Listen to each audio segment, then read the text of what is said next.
Hey everyone, welcome to this channel, which is pretty much dedicated to my prepping for a bodybuilding competition in September in Gulf Shores, Alabama.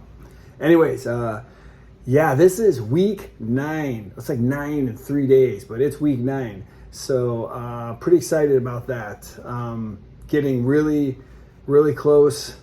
Weight loss is going really well.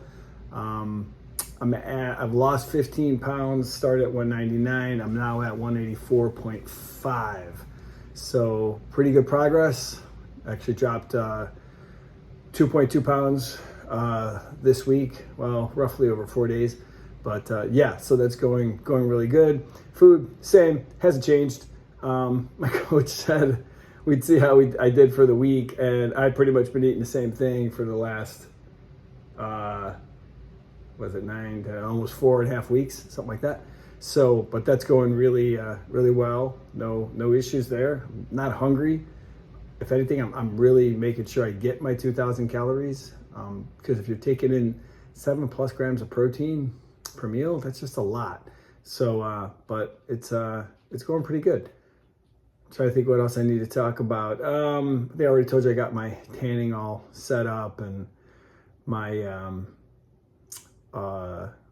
the tanning, and of course, and the hair removal, that's all set up and ready to go as well. I still continue to learn about my body, and I know I've talked about it a little bit, and just in general about weight loss and how slow and steady is important. Discipline is huge. I had this quote from Arnold. I wanted to share it with you guys. He said, "Motivation is the spark, but discipline is the fire." I love that, because we all start motivated, right, to do something. We're all fired up, and that's that little spark. But then what lights the flame? And that's motivation. And that's discipline rather. And it's that discipline that keeps you going day after day after day when you're grinding. So grinding away. So just a great quote. Wanted to share with you guys. I still continue my cardio protocol, we'll call it, 5 days a week, cardio, 30 minutes. I've locked in, honestly, to the bike and this one elliptical without the arms, which I didn't think I'd like as much, but I actually love. So locked into those two. And on top of that cardio, as I said, I still get 8,000 steps. That's always the goal, 8,000 steps plus whatever cardio day. Or if it's not a cardio day, I still get 8,000 steps plus my workout.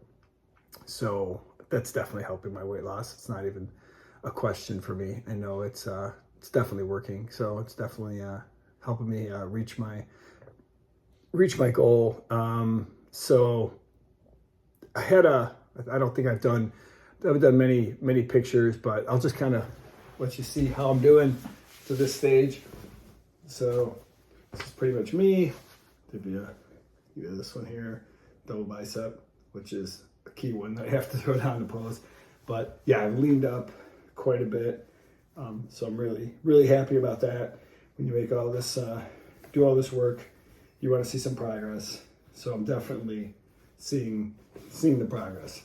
So I'll keep at it. And 7.5 pounds to go will get me to 178, which my coach seems to think I'm going to need to be at to hit like 6% body fat. I have no idea what my body fat percentage is now. I may check it at the end. I think I told you about that, but I'm not sure.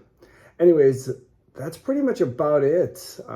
If you're on a weight loss journey, I could highly encourage you to add steps or cardio machines, low impact cardio machines to your workouts. 30 minutes, I'd say start out like 2 times a week, maybe 3, get up to 3 and just keep going. I'd also say cardio is very boring. So if you got a phone, and most people do, or an iPad, and you got some streaming service, download a movie or something that you can watch, because it's really boring. But I'm actually working my way through all the Star Wars movies. So when those are done, I'm moving on to Mission Impossible. So it just helps the time go by a lot faster. 30 minutes actually goes by pretty fast for me right now. I even throw on a few minutes at the end of it. But I think that's huge. And and on top of that, on your cardio days, try to get some steps in. Try to get 5,000-6,000 steps in if you can. It definitely helps for the cardio and for the weight loss. And of course, we've talked about this too. You got to track your food. You got to know what you're putting in. You got to know what your maintenance calories are, which, as we talked about before, is just basically the amount of calories you need to just say not lose any weight, right? Not lose any weight at all. What's that calorie count? What's that number? But prioritizing protein. Above all, prioritize protein. Don't go crazy on any of the macros. Don't worry about them except protein. Watch that one really close. 0.7, as I said, 0.7 gram per pound is a baseline, but good place to start. And just keep doing that. And then once you have your maintenance calories, now figure out how many you want to drop, 250 a week or whatever. Stick with that and see how it goes. And then you adjust from there. Of course, you can add more cardio to lose weight, or you can low calories. At some point, you can't keep lowering calories though, right? Because your body is amazing that God gave us. It's going to adjust. It's going to make changes. And the changes it's going to make is to slow down your metabolism, which is exactly the thing you don't want because it doesn't have enough food. So just, I'd say focus on adjusting cardio first before you continue to cut calories. If you start to cut your calories by 300 or whatever, you should see half pound weight loss, probably about a pound weight loss a week. Hopefully you can hit that. Or if you're seeing even a half pound, just keep it going, keep grinding away. Turtle went slow. How's it go? Turtle wins the race. Anyways, hope you guys have a great day. We'll talk to you soon.